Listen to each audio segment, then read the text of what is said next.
It was a different world if you compare Arsenal with Manchester United. But I was ready for that world. It was a as a player, as a young player, it was much easier to get into the Arsenal team, into the Arsenal philosophy with a coach like Arsene.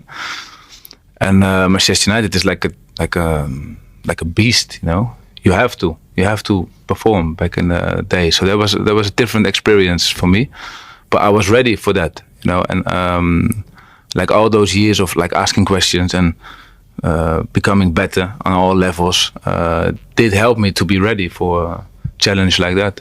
And what would you say was the biggest difference then that you noticed when you went into Manchester United? The biggest difference was that if you're winning, everything is beautiful.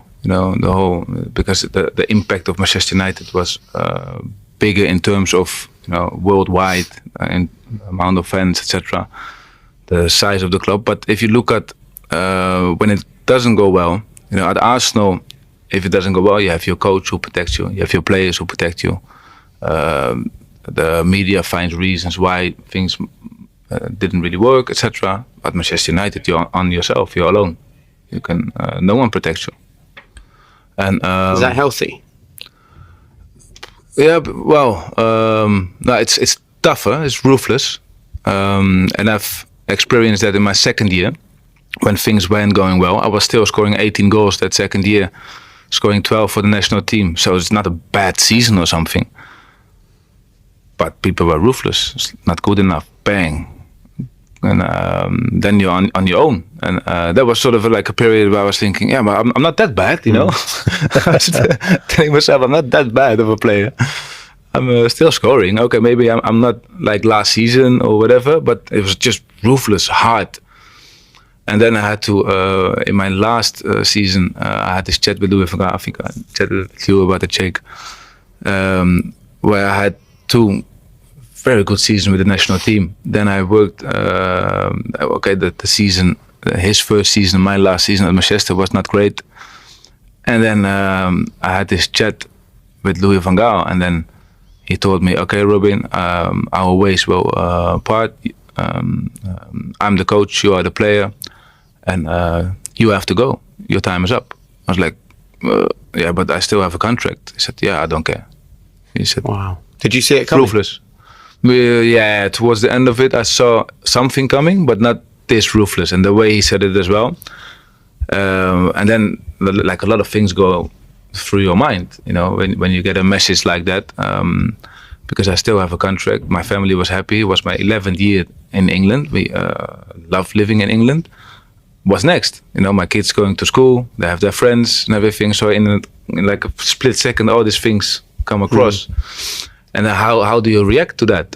And I said, okay. I said, we will see what happens. I said, that's your opinion. I said, but I have a contract and I'm happy in England and at Manchester United, and my family is as well. So we will see what happens. And I just shook his hand, stood up. I was at the golf club in Meer, stood up and left it. And how quickly did you decide that on the training pitch and in games you would attempt to change his mind and prove to him that he's made a mistake? Yeah. And then, on the way back home, I was thinking, okay, this is tough, This is so how do you react to a message like that? That ruthless, that hard, that direct. And then loads of things came through my mind, and we started preseason. Then I wasn't allowed to play in the 11 against 11. Here you got a ball and do your own stuff. I was like, okay, hang on. So you try to stay calm and stay cool. You know what I mean? But there's like loads of things happening. You're playing the macho card. Like, okay, it doesn't affect me. It doesn't do this, but it does affect me and my family and my career. Yeah, sure. Big time. But I tried to stay cool. But maybe at that point it was good for me to talk to someone outside my inner circle. But I was too stubborn as well to do that. Now, if I look back at it, there were maybe a couple of points in my career where I should have done that. But I was always with these kind of people who just want to help. Obviously, I had that feeling like a life coach or a mental trainer. I always had the feeling, but these people will create problems instead of solving them. So I kept them at distance.